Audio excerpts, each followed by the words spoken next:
پاکستان اور بھارت میں زیادہ تر والدین ٹین ایج کے غصے کو ضد یا نافرمانی سمجھ لیتے ہیں۔ نتیجہ یہ نکلتا ہے کہ ڈانٹ بڑھتی ہے، بات چیت کم ہوتی ہے اور بچہ مزید چڑچڑا ہو جاتا ہے۔ لیکن اصل مسئلہ اکثر کچھ اور ہوتا ہے۔ آسان لفظوں میں سمجھیں، ٹین ایج میں دماغ کا وہ حصہ جو فیصلے کرتا ہے ابھی مکمل نہیں ہوتا۔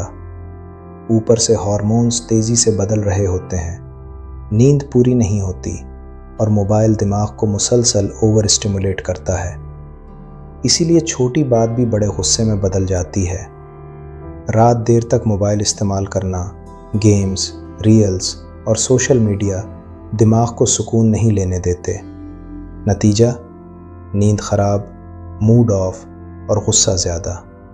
یہ صرف عادت نہیں بلکہ دماغی تھکن ہے۔ اب حل کی بات کرتے ہیں۔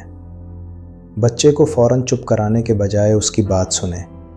سونے سے 1 گھنٹہ پہلے موبائل بند کروائیں۔ روزانہ تھوڑی واک یا کھیل کی عادت ڈالیں۔ ہر بات پر تقابل یا طنز سے پرہیز کریں۔ یہ چھوٹی تبدیلیاں غصے کو کافی حد تک کم کر دیتی ہیں۔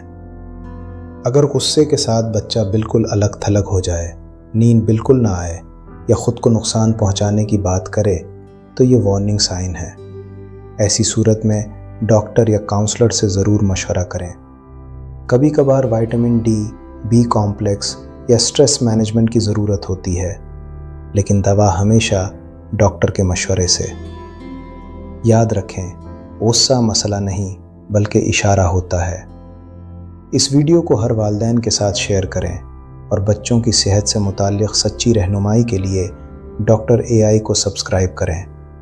اللہ حافظ۔